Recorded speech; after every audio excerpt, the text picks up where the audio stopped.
We are just 2 weeks away from Star Wars Jedi Survivor, which means it's time to sit down and recap all the things that you don't remember from Star Wars Jedi Fallen Order.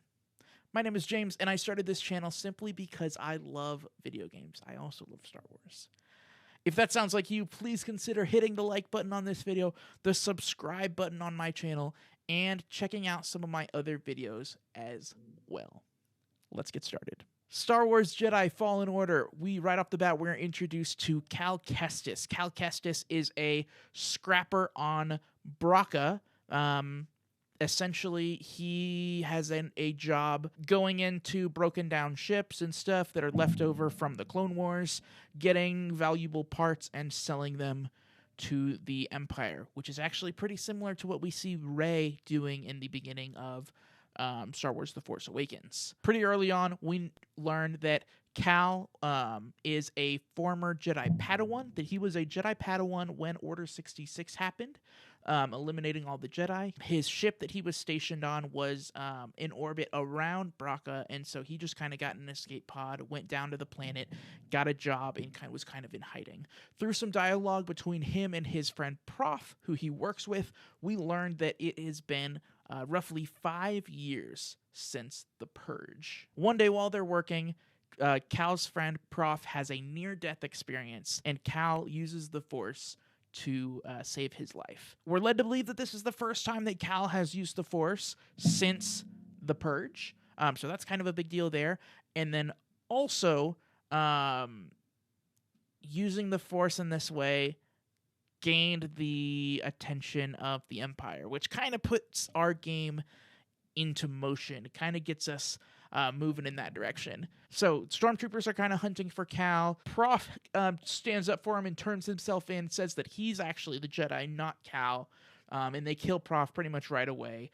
And then in a fit of rage, Cal pulls out his lightsaber and tries to attack them. And at this time, we are introduced to the Inquisitors, who are essentially really just Jedi hunters that work directly for, I believe that they work directly for the Emperor, and not for Lord Vader, but that's not explicitly said in this game.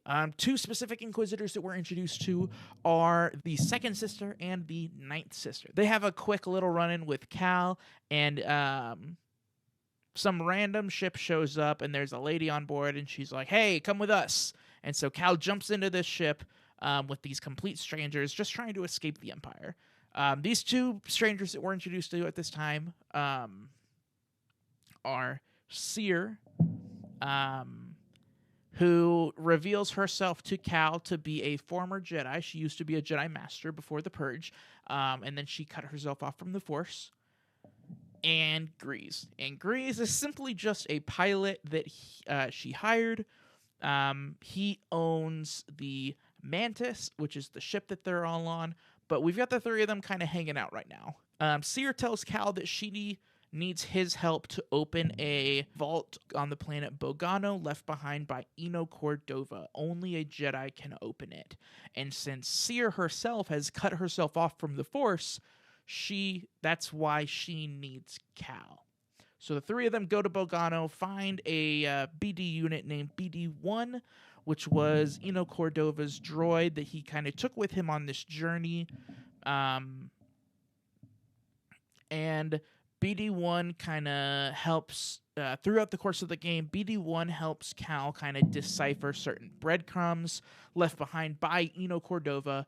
And at certain parts on the different planets that they go to, BD-1 will play a little message from Eno Cordova. On the planet Bogano, Cal learns that the vault he's trying to open contains a Jedi holocron with the names of Force-sensitive children spread throughout the galaxy. And right off the bat, this seems like really good news to both Seer and to Cal. They plan on going around the galaxy and recruiting these children and rebuilding the Jedi Order to be able to hopefully take down the Empire or take down the Inquisitors or Lord Vader or the Emperor or something. And that's kind of the direction that the bulk of the story goes to. Most of the story is Cal running around to different planets, finding little lore bits and messages left by Eno Cordova to be able, so that he can win on the same journey that Eno Cordova went on to be able to open this vault. So that kind of gets them on their journey. This journey takes them to a bunch of different planets. We already talked about Bogano and the stuff that happens there. After that, they go to Zeffo, Kashyyyk. They meet Tarful and Saw Gerrera while they're there. They also go to a planet called Ilum, which is the lightsaber crystal planet. And then eventually they end up on Dathomir. While they're on Dathomir, Cal meets a Night Sister named Marin, who I believe is supposed to be the last Night Sister. They don't really see eye to eye at first, but eventually they team up to defeat a man named Taron Malicos. Taron Malicos was also a former Jedi Master. He ended up on Dathomir after the Purge, and he basically lied to the Night Sisters, got all of them killed, enslaved the Night Brothers, and then has been acting as their leader and blaming all of it on the Jedi for like 5 or 6 years now.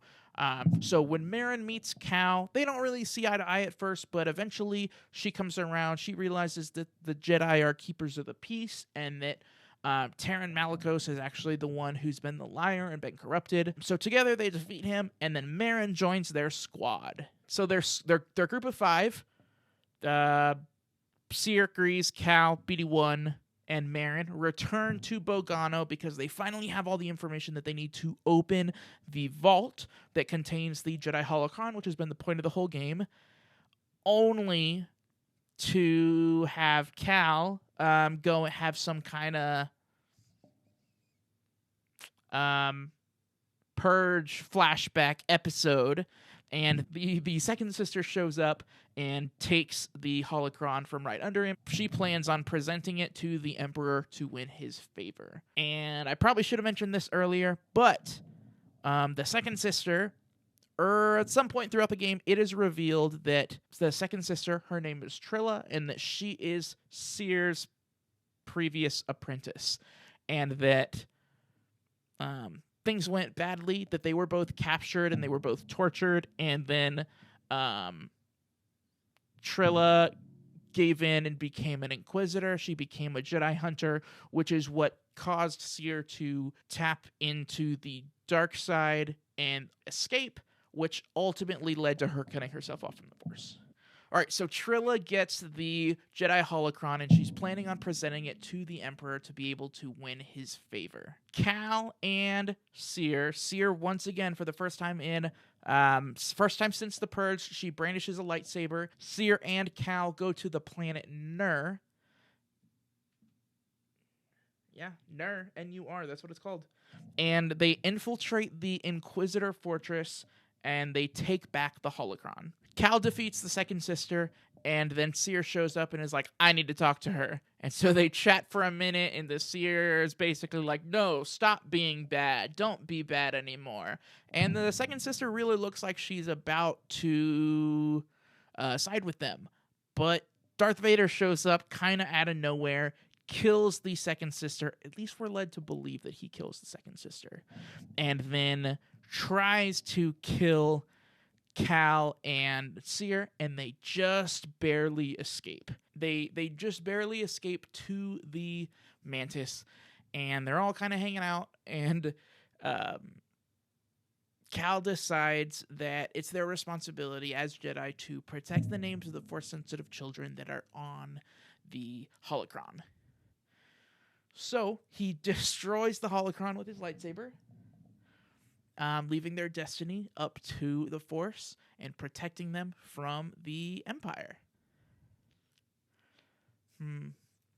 Yeah, so did he kind of throw away everything that they'd worked for the whole game? Yes. But in the end, it does feel like they did the right thing, and then we also now have our group of heroes kind of all together.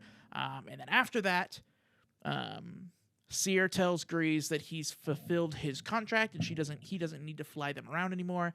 And he's basically just like, oh, I feel like we have a good thing going here. I think we should continue to hang out. So they're all friends now. And so the game ends with the 5 of them all hanging out on the Mantis, not really sure what to do next. And that's it. That's the end of Star Wars Jedi Fallen Order. Guys, thank you so much for watching this video. As always, the best way to keep up with me is on Twitter at James_Solar. And if you liked this video, make sure to check back next week. I'm going to be doing another video about some of the lore and some of the other stuff going on in the Star Wars universe around the same time as Star Wars Jedi Survivor. So you'll definitely want to check out that video as well. Thanks, guys.